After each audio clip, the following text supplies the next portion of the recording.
Good morning. Today I'll have an update on COVID-19 testing before I answer any questions. We know that St. Louis County has a positivity rate for COVID-19 that's almost 9%. A 9% positivity rate concerns me, and it should concern you as well. Positivity rates like this or higher are being seen across the state, and that puts Missouri in what's called the red zone. Now, to put that in perspective, a year ago we were talking about the red zone regarding tick-borne illnesses and Legionella. We know how to contain those diseases, we know how to treat them, and we know how to prevent them. COVID-19 is very different because it's new. The more we're able to understand about its spread in the community, the more we're able to talk about containment and prevention. Right now, testing is our best way to collect data. In St. Louis County, we have tested over 225,000 people for COVID-19, and St. Louis County Department of Health has administered 12,500 of those tests. We've administered those through either of our testing locations in North County or South County, or our pop-up locations throughout the county. We've also administered 3,000 tests to people in our Department of Corrections. As we deal with the virus spread in our community, we have continued to expand our criteria for testing. Testing is now available to anyone who requests it. So if you were unable to obtain a test early on because you did not meet the criteria for testing at that time, you should consider being tested now. Our Department of Public Health and public health experts recommend that anyone who is in regular, frequent contact with members of the general public should have a test, even if you don't have symptoms and even if you have not been in contact with someone who is known to be positive for COVID-19. COVID-19 testing is critical to understand the spread of this virus in our community, to understand the best way to treat it, the best way to prevent it, the best way to keep someone from catching it. So if you would like to make an appointment for a free test through our County Department of Public Health, then please go to our website at stlcorona.com and click on the testing tab.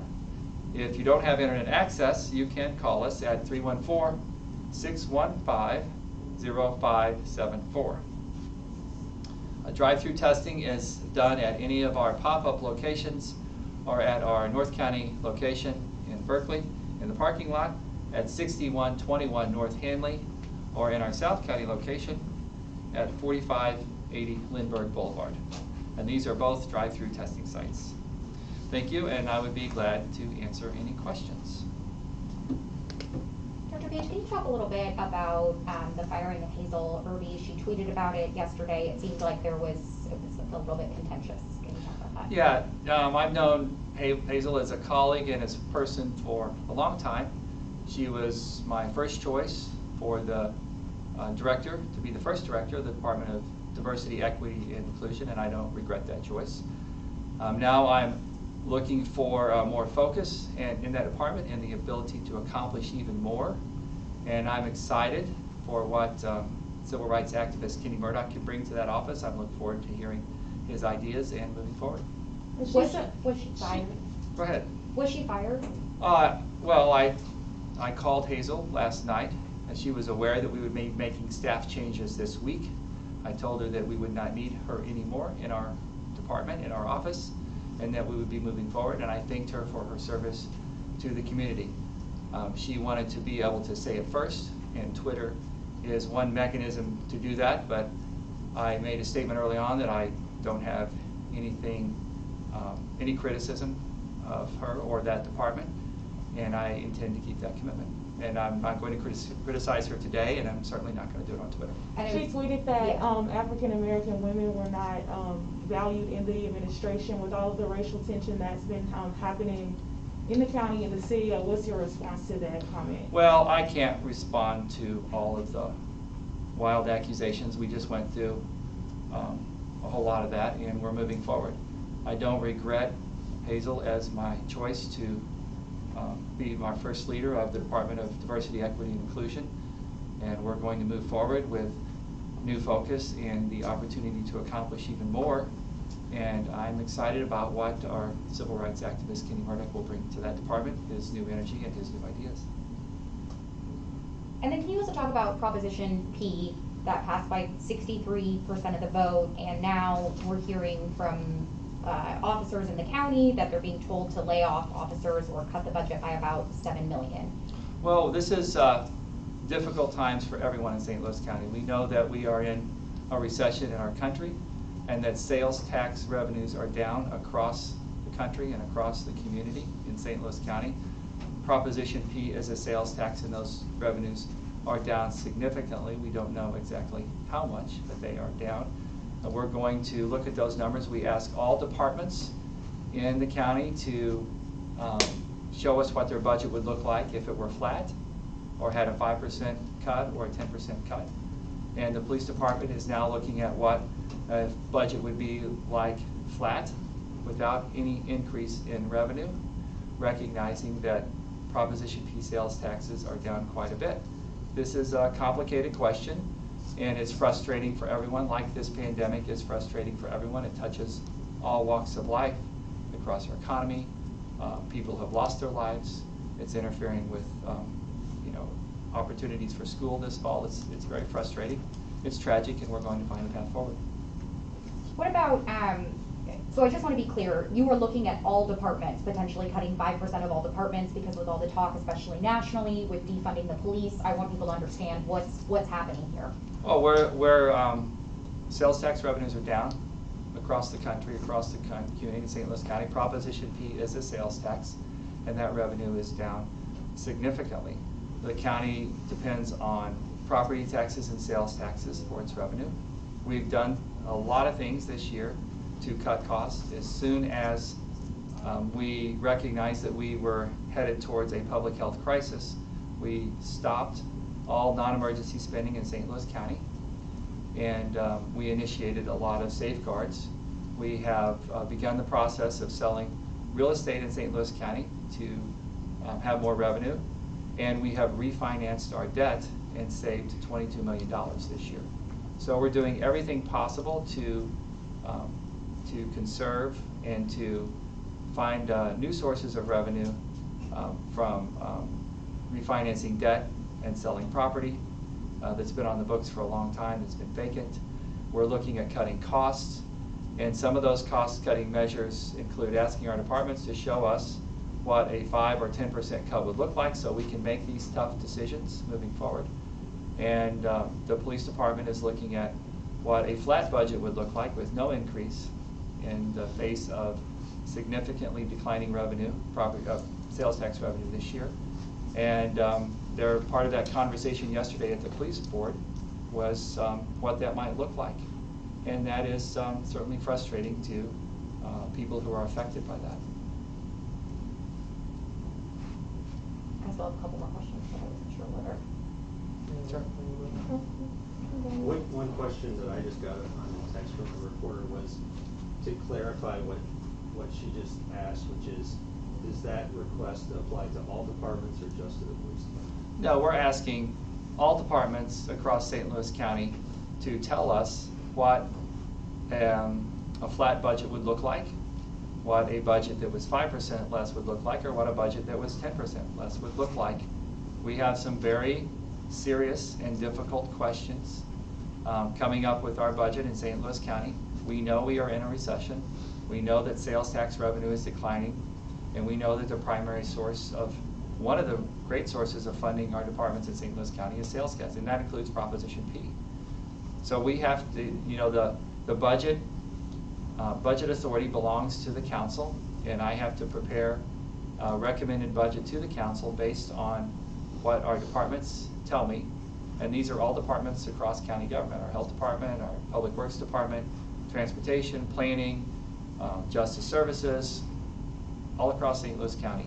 We have to look at these, and we have to ask these questions, and no department can be immune from being asked these tough questions and telling us what it would look like if there were no money for more increases, or they might have to take a cut. Looking at the county's COVID site, we have seen a couple of some discrepancies with regards to the new cases listed versus what the cases were on the graph directly next to that. I think on August 17th, I had written down there were 150 new cases, but then just 78 on the graph. And there were a couple different other days where there was that large discrepancy. Can you speak to that and explain that? Sure. So what happens is we get data in bundles over time. Some comes from the state. It's still coming in on paper reports. We're trying to get those over to electronic reports. Sometimes that data goes back in time and we have to adjust those numbers. And one of those, I think that one of them is an average and one of them is actually case numbers. But I believe that over time those correct. And the most important thing to watch on our site is not necessarily the daily number, but the moving 7-day average. Because there's so much discrepancy in reporting, because we have trouble getting test results quickly. Sometimes they come in 3 or 4 days, and sometimes we get them in a week to 10 days. And that's, that's a national problem because of the explosion of COVID and the need for testing. But the most important number to watch, the most important numbers to watch on our website are the moving 7-day averages, and that's how we make our decisions. And then I also noticed on the county site that it appears that not a single person under 40 years old has died from COVID within St. Louis County. Has there been any talk in light of that number? You're speaking about. I don't know if the county website says that. I would be surprised if no one under 40 has died, because that is not, I would be very surprised if that's true, because we know that people under 40 get sick and die, and we know that that happens with this virus. And loss of life is certainly one measure of catastrophe, but the real health impact of COVID is significant, and even people who recover are lingering with peripheral nerve injuries, peripheral neuropathies, and chronic lung disease that goes on for weeks and maybe a lifetime of disability. We don't understand the long-term impact of this virus at all, including loss of life. But we know that people under 40 do die. Kids do get sick from this virus, and some of them unfortunately do die. Based on the trends that we're seeing right now in the county schools, a lot of schools have started their virtual learning. What are you thinking, or you all thinking, for the future or the near future of the schools as they begin? Well, first of all, I'm glad everyone is prepared for a virtual learning experience. I'm glad we're having this serious discussion about a digital divide in our community, something we've talked about for years. And this crisis has forced our hand, and we're lucky that we have some resources through our federal CARES stimulus grant to try and bridge that divide. But I think anytime we talk about virtual schools, we have to talk about the digital divide and how that doesn't work for everybody in St. Louis County. And we're working pretty ambitiously to try and get Chromebooks and hotspots in the hands of kids who need them. But we need to be prepared for virtual learning this fall. If the positivity rate and the case numbers get down low enough, then we may be able to have some hybrid models. I know some schools are going to try that, and we'll see how that goes. I think the schools that are trying a hybrid model now, or an all in-class setting, are absolutely prepared to be virtual or partial virtual moving forward, as they should be. But we have to see where this virus goes, and if we could get universal mask wearing in our community, in our region, it would solve a lot of problems. That is really the easiest thing to do, and not having that is holding us back. I believe that our public health orders over the past 3 or 4 weeks have flattened the curve, have started to take this down a bit, but it's still too high. And we're still going to be impacted by what's happening in our region. We're going to be impacted by people from St. Louis County who travel outside of our region and come back. We really need to have universal mask wearing, and that is the most important thing we can do moving forward. Piggybacking off of that question with regards to schools, I was outside this morning talking about St. Louis University and the 22 students there who had tested positive. The university was very transparent about that number, but we have also heard of other colleges or universities perhaps not telling people if they've had positive tests. Are there any regulations on that? Is there anything outside of just a moral obligation? Yeah, so there's a lot of conflict and law around the public's right to know about what's happening in an institution or with individuals, and that individual's right to privacy. We try to navigate that as best we can. If we have an outbreak somewhere and we don't believe that we can communicate with everyone who might have been exposed, and that would be the time when we would talk more broadly about an exposure. And that's kind of the model everyone's following around the country. And we also have limited resources to do contact tracing, so we can't always,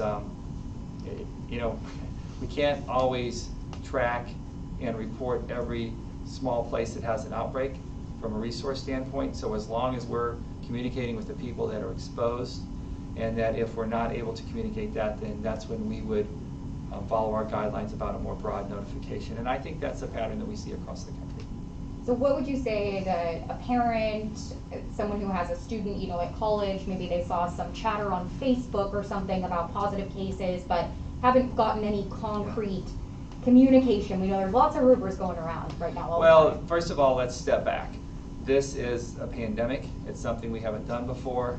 It's very frustrating. It's tragic. It affects everybody in our community one way or another, and it's going to be frustrating for a few more months until we have a vaccine widely available and we can get past this and move forward as a community. And we will get past it. We will move forward.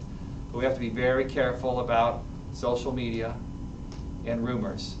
And we would look towards the primary source, look for the schools to communicate what's happening, and look for our Department of Public Health to communicate what's happening, other institutions to communicate what's happening, and be very careful with responding to what you might see on social media. We're going to do our best, and I know our educational institutions will do our best to protect our students, to keep our students and staff's safety at our foremost priority.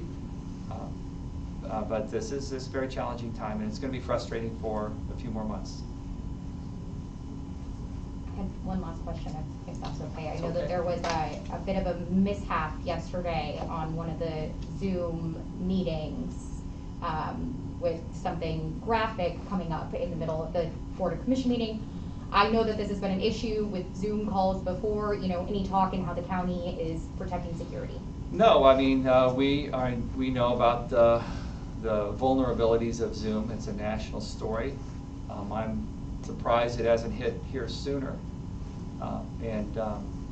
I heard about that, and I'm sure that everyone is taking all the safeguards they can to prevent that from happening in the future, and that we take those safeguards on a regular basis. But we're all subject to hacking, and that was an example of what we've heard about in the country over the past few months as Zoom and other teleconferencing has become more necessary and more popular.